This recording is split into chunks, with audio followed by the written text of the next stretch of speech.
Hello and welcome to PH Patho Hub. कैसे हैं आप सभी? स्वागत है आपका पीएच पैथो हब में, जहां आप डीएमएलटी एमएलटी से रिलेटेड वीडियोस देखते हैं। आप अपने कोर्स के बारे में अच्छी जानकारी प्राप्त करते हैं। फिर से हाजिर हैं एक नए वीडियोस के साथ। आज एक टर्म है एनीमिया, जिसके बारे में आज हम बड़ा शॉर्ट में अध्ययन करने वाले हैं।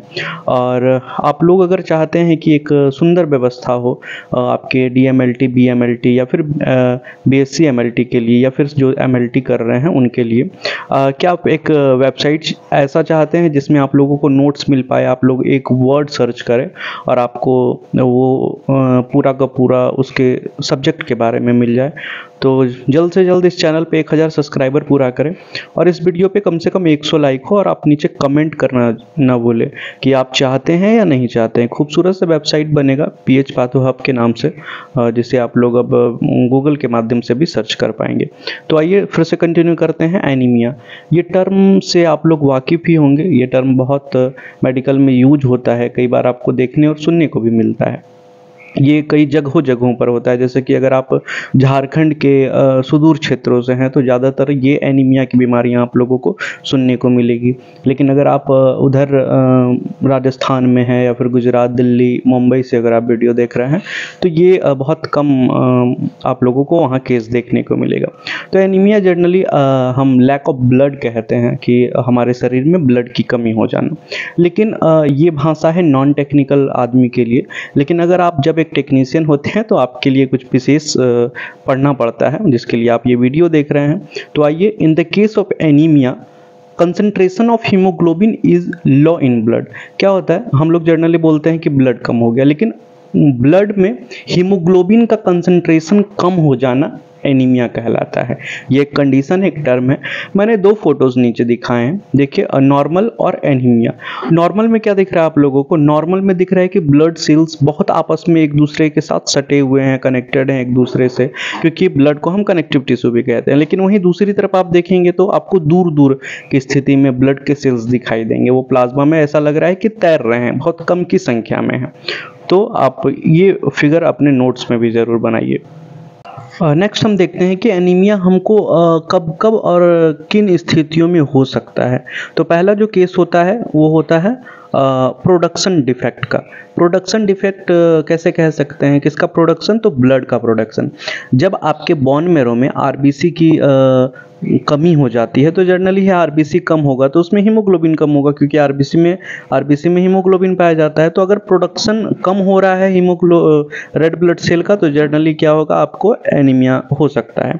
नेक्स्ट है मैच्योरेशन डिफेक्ट। कई बार होता है कि आरबीसी सेल मैच्योर नहीं हो पाते हैं, हो सका वो रेटिकुलोसाइट तक ही बन पाए, या फिर कभी हो सकता है वो नॉर्मोब्लास्ट तक के बाद फिर वो बनना बंद हो गए, तो वो मैच्योर नहीं हो पाते हैं, तो वो भी एक कंडीशन हो सकता है। नेक्स्ट है एचबी सिंथेसिस ऑफ डिफेक्ट। जो हमारे शरीर में लाल रक्त कणिकाएं हैं तो उनमें हीमोग्लोबिन पाया जाता है, तो कई बार हीमोग्लोबिन सिंथेसाइज नहीं हो पाता है, मतलब बन नहीं पाता है सही तरीके से, तो इस केस में भी आपको एनीमिया हो सकता है। नेक्स्ट है जेनेटिक डिफेक्ट भी हो सकता है आप लोगों को। एचबी मैच्योरेशन में कई बार होता है कि वो जेनेटिक्स होते हैं, आपको आनुवांशिक रूप से मिलते हैं कि हाँ आपको एनीमिया हो सकता है, जो कि एचबी मैच्योरेशन नहीं हो पाता है, उसमें मैच्योर नहीं हो पाता है। नेक्स्ट है physical loss of red cells and internal destruction of red cell. अगर आप फिजिकल लॉस का क्या मतलब, जैसे अगर आप कहीं एक्सीडेंट करते हैं, आपको बहुत ज़्यादा ब्लड लॉस हो जाता है, तो इसमें आप लोगों को एनीमिया का खतरा रहता है। तो और भी बहुत सारे रीजन्स है जिसमें ब्लड लॉस होता है, तो फिर उसमें आपको एनीमिया का खतरा हो सकता है। या फिर हमारे शरीर के अंदर भी कई बार डिस्ट्रक्शन हो जाते हैं, कई बार हमारे शरीर के अंदर भी वो रक्त मतलब शिराओं में, धमनियों में ना बहकर डायरेक्ट अगर ऐसे बहने लगे तो फिर दिक्कत होता है, जिसे हम लोग एनीमिया कहते हैं। आगे बढ़ते हैं, फैक्टर्स क्या हो सकते हैं। Age of the patient, patient का एज क्या है। अगर वो ओल्ड एज में है तो जनरली प्रोडक्शन कम होता है, आप सभी जानते हैं, तो ये भी हो सकता है। और जब छोटे बच्चे रहें तो बहुत ज़्यादा ही प्रोडक्शन रेड ब्लड का होता है, तो उसमें आपको जनरली आरबीसी बढ़ा हुआ मिलेगा। सिविरिटी ऑफ एनीमिया, सिविरिटी का मतलब कि वो कितने दिनों से है आपको, अगर ज़्यादा दिनों से है तो उसमें दिक्कत हो सकती है। और नेक्स्ट है स्पीड ऑफ ऑनसेट एनीमिया। अगर मतलब एनीमिया का कितने दिनों से आपको एनीमिया है और वो किस लगातार से वो इंक्रीज हो रहा है, कैसे कैसे बढ़ रहा है, जब आप काउंट करवा रहे हैं तो आपका आरबीसी काउंट घटते जा रहा है, उन चीज़ों को भी देखा जाता है फैक्टर्स के रूप में।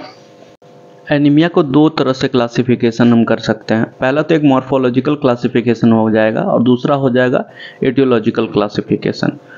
मॉर्फोलॉजिकल और एटियोलॉजिकल को दोनों का हम लोग एग्जाम्पल देखेंगे। मुख्य रूप से तीन मॉर्फोलॉजी के आधार पे हम सभी बांटते हैं। पहला है माइक्रोसाइटिक हाइपोक्रोमिक। माइक्रो का मतलब छोटा होता है, सेल के साइज जब छोटा हो जाए तो इसे हम लोग माइक्रोसाइटिक हाइपोक्रोमिक एनीमिया कहते हैं। हाइपो का भी मतलब होता है कम, हाइपर नहीं है, हाइपो है, तो हाइपो आप सभी जाने। नेक्स्ट है नॉर्मोसाइटिक। नॉर्मोसाइटिक का मतलब सेल का साइज नॉर्मल, मतलब नॉर्मल रहना, तो ये नॉर्मोसाइटिक एनीमिया भी कई बार कहा जाता है। और नेक्स्ट है मैक्रोसाइटिक। मैक्रोसाइटिक का मतलब सेल का साइज बढ़ जाना, इंक्रीज हो जाना।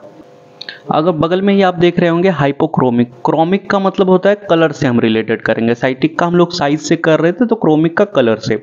हाइपोक्रोमिक मतलब कम, नॉर्मल मतलब नॉर्मल कलर में होंगे। और नेक्स्ट ये नॉर्मोक्रोमिक ही है दोनों मुख्य रूप से, तो नॉर्मल कलर में। कभी ये हाइपर आप सभी ने नहीं देखा होगा कि बहुत ज़्यादा रेडिश आप लोगों को दिखेंगे। जनरली मतलब जो नॉर्मल रेड होते हैं और थोड़ा सा कम रेड हो सकते हैं। तो ये साइज और कलर के आधार पर थे ये दोनों विभाजन। अब इटियोलॉजिकल क्लासिफिकेशन में हम सभी देखेंगे anaemia due to increased blood loss. जब आपका बहुत ज़्यादा ब्लड लॉस हो जाता है तो उसके कंडीशन में होगा। फर्स्ट है anaemia due to impaired red cell production. जब रेड सेल के प्रोडक्शन में उतार चढ़ाव होगा तो उसमें हो सकता है। और नेक्स्ट है anaemia due to increased red cell destruction. जब आपके रेड सेल में डिस्ट्रक्शन होगा तो इसमें भी एनीमिया के चांसेस होते हैं। मुख्य रूप से ये बेसिक जानकारी आपको कॉन्सेप्ट याद रखने के लिए मैं छोटे छोटे वीडियोस ही बनाता हूँ, ताकि आपको अगर कोई एनीमिया बोले तो ये इतनी मुख्य बातें जो हैं ये आपके दिमाग में रहे। आप इससे भी लॉन्ग अगर चाहते हैं और भी डीप में समझना चाहते हैं तो प्लीज़ आप नीचे कमेंट करके बताएं। और ईमेल एड्रेस दिया हुआ है, आप उस पर ईमेल भी कर सकते हैं या फिर कॉल भी कर सकते हैं। और स्पेशल क्लासेस के लिए, एक्स्ट्रा क्लासेस के लिए संपर्क करें। Thank you everyone. सब्सक्राइब करना नहीं भूलिएगा। Thank you.